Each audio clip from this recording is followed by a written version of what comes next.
के सक्सेसफुल लोगों को देखा और ये सारे सक्सेसफुल वो लोग थे, जो भी सक्सेसफुल हैं वो लोग हैं जिन्होंने आप ही की तरह से कभी ना कभी इस बिजनेस को देखा था। जो सवाल आज आपके दिमाग में आ रहे हैं वो इन सबके दिमाग में भी कोई ना कोई सवाल आए थे। मैं अगर मेरे बारे में बात करूं तो मैंने जब पहली बार इस बिजनेस को देखा था तो मैं एक स्टूडेंट था और 18.5 ईयर ओल्ड था और उस टाइम पे दुनियादारी की नॉलेज थी नहीं। लेकिन जैसे ये बिजनेस प्लान को देखा और एक बहुत ही सक्सेसफुल पर्सन को एक अच्छी लाइफस्टाइल लेते हुए देखा तो एक होप नजर आई कि यार इतना बढ़िया बिजनेस है, इतने सारे लोग कर रहे हैं तो कुछ तो होगा ही, चलो शुरू कर देते हैं। जब मैंने घर पे इस बिजनेस के बारे में बात की तो घर वालों ने मेरे को उल्टा समझा दिया और बोला कि ये गलत काम है, कुछ नहीं है, फालतू की चीजें हैं और सब ऐसी चीजें बहुत आती रहती हैं, चाहती रहती हैं, जिंदगी बर्बाद हो जाएगी, अभी तुम्हारी कोई एज नहीं है, पढ़ाई लिखाई करो, नौकरी लगाओ, फिर उसके बाद कुछ करना। और हमें लगा कि एक ही झटके में हमारे सारे सपने खत्म हो गए। इसके बाद हमने एक सेमिनार अटेंड किया दिल्ली में और उस सेमिनार के अंदर डिसाइड किया कि अब तो करना तो यही बिजनेस है। घर वालों को चाहे जैसे समझाना पड़े समझाएंगे, कहीं से भी अरेंज करना पड़े करेंगे, लेकिन एक बार इस बिजनेस को जरूर करके देखेंगे। हाँ, मेरे दिमाग में 2 सवाल जरूर आए थे पहली बार, वो दोनों सवाल मैं आपके साथ भी शेयर करूंगा। जेन्युइन क्वेश्चन 2 ही होते हैं। पहला क्वेश्चन ये होता है कि जो काम मैं देखने जा रहा हूँ क्या ये काम करने लायक है, और दूसरा क्वेश्चन यदि आंसर यस में आ जाता है कि हाँ काम तो करने लायक है, तो जो एग्जैक्टली क्वेश्चन बनता है दूसरा वो ये बनता है कि क्या मैं इसे कर सकता हूं, क्या मैं इसमें सफल हो पाऊंगा। तो देखिए पहले सवाल का आंसर तो बहुत अच्छे से लोगों को मिल चुका है।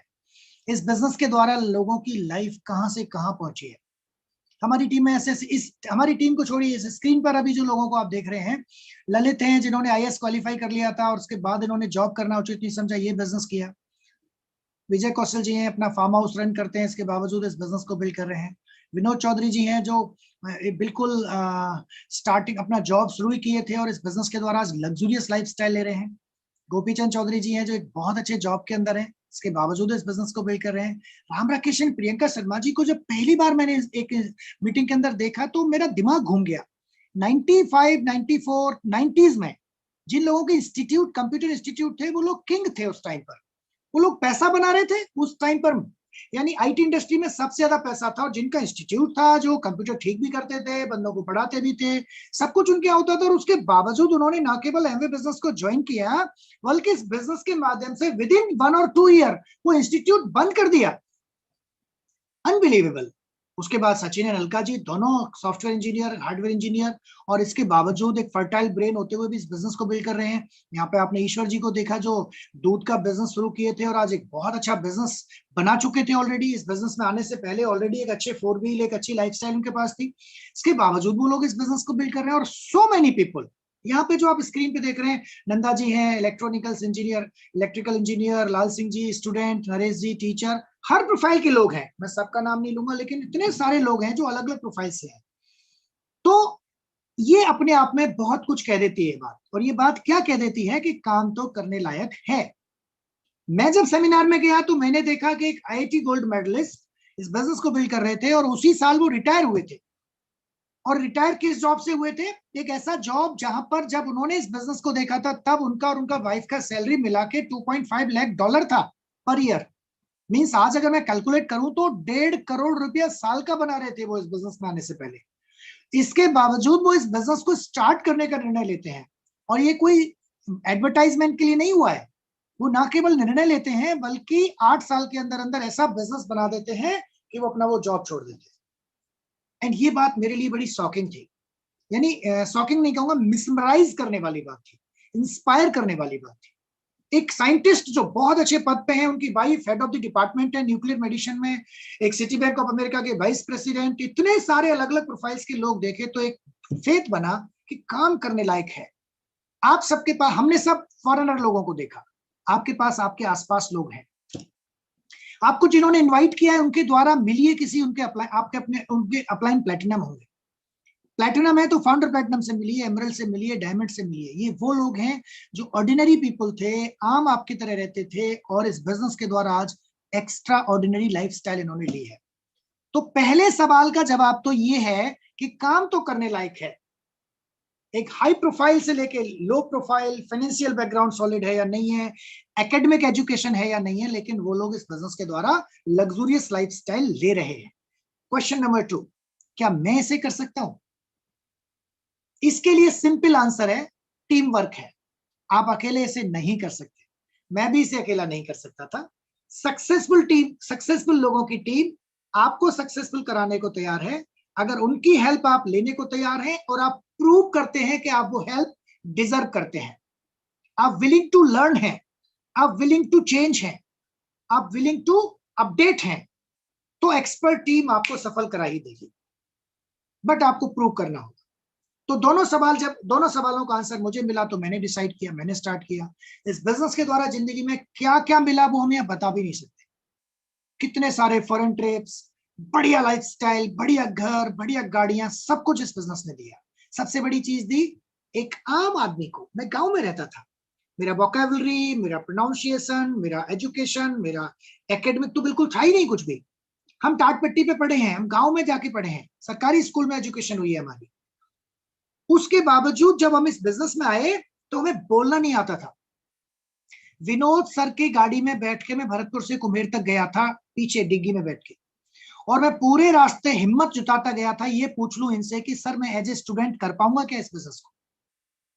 और पूरा मुझे आधा घंटा लगा ये हिम्मत जुटाने में। ये सेल्फ इमेज थी हमारी।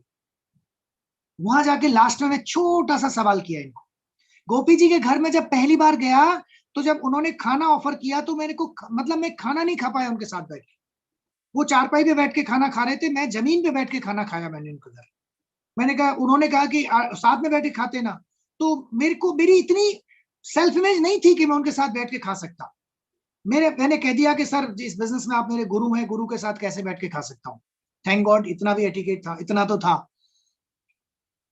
पहली बार जब हम राम राकेश जी से मिले तो हम बहुत देर तक कोशिश करते रहे, देखते रहे इनको कि छू ले हम इन्हें एक बार, कैसे हैं ये, वाकई में व्यक्ति हैं, ऐसे करके हम छूना चाह रहे थे। एंड आज हमारी टीम में कितने आईएएस ऑफिसर हैं, कितने आईपीएस ऑफिसर हैं। आज हम किसी से बिंदास बात करते हैं, आज हम कहीं भी जाके बात करते हैं, आज हजारों लोगों को एड्रेस करते हैं, आज कितने सारे डॉक्टर्स हमारी टीम में हैं। ये पावर इस बिजनेस में आके हमें मिली। हम शायद पैसा कहीं और से बना लेते, शायद हम ठेकेदारी करते हैं, कुछ भी करते हैं, पैसा शायद बना लेते जहां पढ़ा लिखा होने की जरूरत नहीं होती है ज्यादा। लेकिन वहां जो दंड फंद होते हैं, वो जो प्रोफेशनल स्किल्स होती हैं वो तो होती नहीं है, गंदगी में चले जाते हैं। और आज हम जो एक एक बढ़िया नींद आती है, शांति से सब बढ़िया होता है, वो नहीं होता।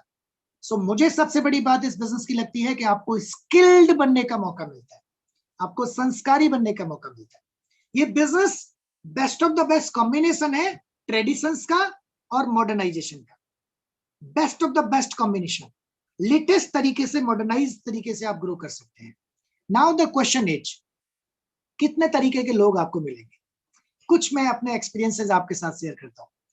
कई लोग ये कहते हैं कि मुझे शायद और पैसे की जरूरत ही नहीं है। ये वो लोग हैं जिन्होंने और पैसा कमा के देखा ही नहीं है। जरा पूछिए, आपको कैसे पता कि आपको और पैसे की जरूरत नहीं है, आपको ज्यादा पैसे की जरूरत नहीं है? हाउ कैन यू से? आपने ज्यादा पैसा पहली बार कब कमा के देखा था? जो लोग ये कहते हैं ना पैसा तो हाथ का मैल है, छुड़ा के दिखा। अरे हाथ का मैल कैसे हो सकता है? आप अपमान कर रहे हो, आप लक्ष्मी जी का भी अपमान कर रहे हो। भारतीय संस्कृति के हिसाब से बात करें तो पैसा तो चाहिए बॉस। अच्छे अच्छों को पता लग गया अभी एपिडेमिक में। एक बार एक फैमिली का बंदा एडमिट हो गया ना, क्या बिल बना दिया उन्होंने, रेल बना दी उन्होंने। तो ये तो मान लीजिए आपके पैसा तो चाहिए। आप माने या ना माने, पैसा तो चाहिए, बहुत पैसा चाहिए। अब जिस तरीके से हम पैसा बढ़ा रहे हैं जिंदगी में, उससे ज्यादा तेजी से इन्फ्लेशन बढ़ रहा है। महंगाई इतना तेजी से बढ़ जाती है कि हम अपने आप को ओवरकम नहीं कर सकते। तो ये बिजनेस लाइफ का फास्ट फॉरवर्ड गेम दे सकता है आपको।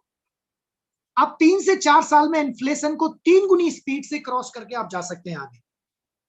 मैंने प्रैक्टिकली फील किया जब मैं इस बिजनेस में आया था, सिल्वर प्रोड्यूसर हो गया था, जब मेरी इनकम 30-40 हजार हो चुकी थी उस टाइम पर, 2001 की बात कर रहा हूँ। मैं रेबन कंपनी के चश्मे की दुकान पर गया, मुझे शौक था चश्मे पहनने का। वहां पे मैंने पता किया वो चश्मा 4,000 रुपए का था और मैं 30-40 हजार कमा रहा था। तो मेरी हिम्मत नहीं हुई इस चश्मे को खरीदने की। मैंने सोचा कि जब मैं 1 लाख रुपए महीने कमा रहा हूँ तब मैं चश्मा खरीदूंगा आगे। जब मैं 1 लाख रुपए कमा रहा था और मैं वो चश्मा खरीदने गया तो वो चश्मा 10,000 का हो चुका था। तो मुझे लगा कि मैं अभी भी नहीं खरीद सकता, चलो जब 5 लाख कमाऊंगा तब खरीदूंगा। तो मुझे पता है कि वो इन्फ्लेशन इसी तरह से बढ़ते हैं। एंड आम आदमी के सामने यही प्रैक्टिकल लाइफ है।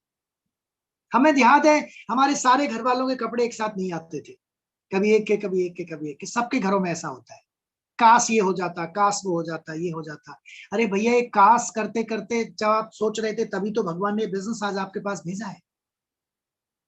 पहचानिए इस अपॉर्चुनिटी को।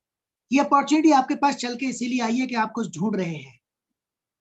कई लोग क्या गलती करते हैं, एक बार एक पर्सन थे, रोज प्रार्थना करते थे भगवान जी से, और भगवान जी भी हनुमान जी से, हनुमान जी मेरी लॉटरी लगवा दो, हनुमान जी मेरी लॉटरी लगवा दो, हनुमान जी मेरी लॉटरी लगवा दो। एक दिन हनुमान जी को गुस्सा आया, प्रकट हुए और गदा लेकर निकाली और 3-4 गदा मारी उसकी कमर पे। बदतमीज गधे, टिकट तो खरीद। तो कई लोग टिकट नहीं खरीदते और लॉटरी की उम्मीद करते रहते हैं।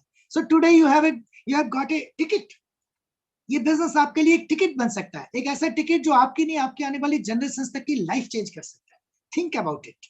समझिए इस बिजनेस के बारे में। पहली चीज तो आप अपने उन ख्याली पुलावों को और उनको हाथ का मैल है और ये सब को साइड में रखिए और धरातल पे आइए। जरा देखिए घर में किन चीजों की जरूरत है।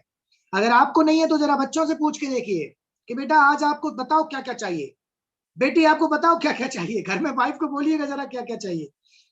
इतनी बड़ी लिस्ट बन जाएगी कि आप सोच नहीं पाएंगे। समझ में आएगा यार पैसा तो बहुत चाहिए।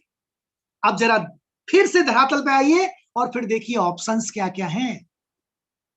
जरा बारीकी से उन ऑप्शंस को देखिए, और जो भी ऑप्शन है जो आपको दूर से अच्छे लग रहे हैं ना, उस ऑप्शन में जो काम कर रहा है उससे जाके पूछिए जरा वो खुश है क्या।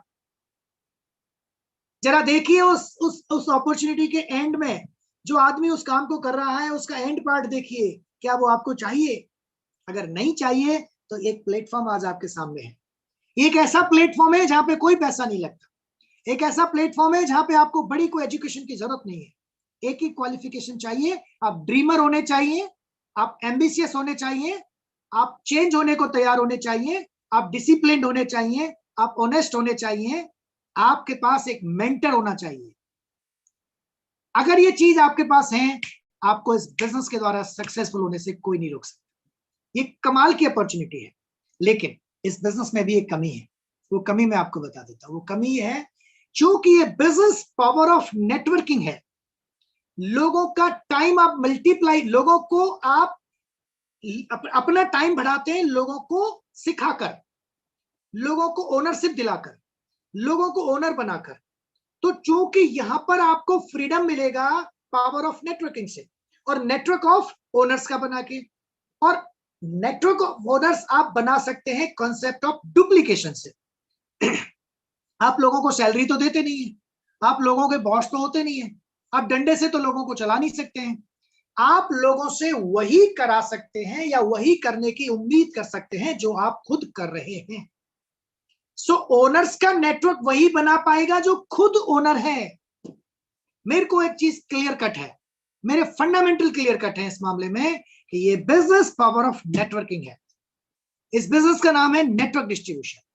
मुझे फ्रेंचाइजी मिली है और मैं फ्रेंचाइजी किसी को दे सकता हूं, मैं किसी को ओनर बना सकता हूं, लेकिन जब तक मैं इंटरनल एक्सटर्नल मेरे रोम रोम से ओनरशिप नहीं झलकेगी तब तक मैं किसी को नहीं बना सकता, और मैं वो किसी को नहीं सिखा सकता जो मैं खुद नहीं कर रहा हूं। तो इस बिजनेस की यही एक कमी है बस। इस बिजनेस में हर वो इंसान सफल है जो सरल है, जो ईमानदार है, जो एक गुरु बना लेता है, जो अपने आप को बदलने को तैयार है। ये बिजनेस जिंदगी को बदल के रख सकता है। दुनिया में 95% लोग, दुनिया में 95% लोग दुनिया का 5% पैसा एंजॉय करते हैं, और दुनिया के 5% लोग दुनिया का 95% पैसा एंजॉय करते हैं। क्यों? क्योंकि वो अलग तरीके से काम करते हैं। जीतने वाले कोई अलग काम नहीं करते, वो हर काम अलग तरीके से करते हैं। और वो तरीका क्या है, वो यहाँ सिखाया जाता है। यहाँ टीम डेवलपमेंट सिखाया जाता है। या जो आपको सिखा रहा है ना वो जानता है, वो थ्योरेटिकल बात नहीं कर रहा, वो प्रैक्टिकल बात कर रहा है। आज मैं आपसे जो बोल रहा हूं, I am a proven product of system, I am a proven product of Gopi ji, Sudhir ji, Pramod ji, Vinod ji, Ram Rakesh ji, Sachin ji, and उनके स्पाउसेस के नाम नहीं लिए मैंने, I am so sorry, mister and Mrs बोल सकते हैं हम सबके। उनके आज हम प्रूवन प्रोडक्ट है। उन्होंने जो हमने उनके लिए सबमिट किया, उन्होंने अपना अपना चीजें सिखाई हमें और हम वो करते चले गए। आज हम सफल हुए। क्या मिला? सब कुछ, जो कुछ चाहिए था वो सब इस बिजनेस में मिला। आप आज रात को सोने से पहले अपने आप से सवाल कीजिएगा, क्या आपके पास कुछ सपने हैं? क्या वाकई में उन्हें पूरा करना चाहते हैं? क्या आप उनकी प्राइस पे करने को तैयार हैं? जरा उन सपनों की लिस्ट तो बनाओ, डरो मत। कई लोग कहते हैं एमवे वाले ख्याली सपने, ख्याली पुलाव दिखाते। नहीं, हम ख्याली पुलाव नहीं दिखाते, हम पहले पुलाव देते हैं, फिर उन्हें बनाना सिखाते हैं, फिर खाना भी सिखाते हैं। हम सब कुछ देते हैं, हमने पहले अपॉर्चुनिटी दी है, अपॉर्चुनिटी दिखाई है, इस पे चलना सिखाया है, हम लोगों को स्किल्ड बनाते हैं। कहने को तो कोई कुछ भी कहता है। और एक चीज जान लीजिए, सबसे बड़ा रोग क्या कहेंगे लोग? लोग पता है एक ही बात बोलते हैं, राम नाम सत्य है, और कुछ नहीं बोलते इसके अलावा। जिस दिन हम जाएंगे ना, और अगर हम ये सोचते रहे ना कि चीजें सेटल हो जाएं उसके बाद करूंगा, चीजें कभी सेटल नहीं होंगी। एक दिन हम सेटल हो जाएंगे, चीजें सेटल नहीं होंगी। करना तो इन्हीं हालातों में होगा। एक अपॉर्चुनिटी है, जरा अपने घर पे बैठ के आंख बंद करके, अपने दिमाग को बंद करके दिल से पूछिए, क्या क्या चाहता है तू जिंदगी में? कौन सी गाड़ी चाहिए, कौन सा घर चाहिए, कैसी लाइफ चाहिए? बच्चों से पूछिए, और फिर सोचिए क्या क्या अपॉर्चुनिटी, क्या क्या ऑप्शंस आपके पास अवेलेबल है। चाहिए भी, ऑप्शन नहीं है तो है ना अपॉर्चुनिटी, जहां पर बहुत सारे लोग आपको ग्रो कराने को तैयार हैं। मेरे कहने से मत ज्वाइन कीजिए, किसी और के कहने से ही मत ज्वाइन कीजिए, अपने आप के अंदर जाइएगा। जो एक कवर चढ़ाया हुआ है ना सामाजिक, उसको हटा के अंदर जाइएगा, सोचिएगा, डिसाइड कीजिएगा। अच्छी क्वालिटी के प्रोडक्ट, अच्छी लाइफस्टाइल यहाँ पे आपको मिल सकती है, जिंदगी बहुत हसीन हो सकती है। छोटी सी कहानी के साथ अपनी बात एंड करूंगा। बहुत अच्छी कहानी है, मुझे हमेशा याद रहती है। और कहानी ऐसे है कि एग्जाम्पल है, कहावत है, कई लोगों ने, अच्छा एक बात बताइए, सबने डार्विन थ्योरी पढ़ी है कि हमारे पूर्वज कौन थे? बंदर थे। अच्छा, बंदर थे और वो बंदर बन गए आदमी, यानी बंदर अपग्रेड होते होते इंसान बन गया, राइट? तो फिर ये बंदर कैसे रह गए? मेरे को ये सवाल हमेशा आता है, डार्विन मिले तो पूछूं उससे कि ये बंदर सारे जब अपग्रेड होते होते इंसान बन गए, तो ये बंदर रह क्यों गए? ये कौन सी वाली प्रजाति है? इसका तोड़ निकला, इसका खोज निकला, वो खोज आपको सुना रहा हूं मैं आज। ध्यान से सुनिएगा। एक पेड़ था नदी के किनारे, उस पेड़ पर एक फीमेल मंकी और एक मेल मंकी रहते थे। और अचानक से एक भविष्यवाणी हुई कि एक धमाका होगा, धमाके के साथ जो भी जीव पानी में कूद जाएगा वो एक सुंदर युवक या युवती देवतुल्य बन के बाहर निकलेगा। इतने में धमाका हुआ और छपाक की आवाज आई, छपाक की आवाज आई, पानी में से एक सुंदर मलाइका अरोड़ा जैसी एक निकल के एक युवती खड़ी हुई है। और वो जब खड़ी हुई तो वो देखती है कि मेरा राजकुमार कहाँ है। अब देखे तो राजकुमार दिखाई नहीं दिया उसको। उसने देखा तो ऊपर पेड़ पे बंदर भाई साहब बैठे ऊपर। तो बोलती है, भाई तू क्यों नहीं कूदा? वो बोलता है, यार मुझे डाउट था थोड़ा सा, और डाउट ये था कि अगर मैं कूद जाता और मैं नहीं बना राजकुमार, तो मैं बंदर ही रह गया, तो वो जो वो एक्ट्रेसेस टाइप की जो मॉडल बन के निकली थी ना, वो फीमेल मंकी, वो माथा ठोकती है और बोलती है, भले आदमी, अगर कूद जाता और नहीं बनता तो बंदर तो फिर भी रहता, इसी बहाने कम से कम एक अच्छे पानी में स्नान तो कर लेता। और वही हम आपको कह रहे हैं कि अगर आपने इस बिजनेस को ज्वाइन कर लिया और नहीं चला, तो कम से कम इंटरनेशनल क्वालिटी के प्रोडक्ट से एक बार नहा तो लोगे। नहीं चला तो जो हो वो तो फिर भी रहोगे। तो ट्राई करके देखने में क्या जाता है? एंड ट्राई से कभी सक्सेस नहीं मिलती है, डू एंड डाई से मिलती है। So just take decision and make it happen, we will build together. आपसे बात करके बहुत बढ़िया लगा।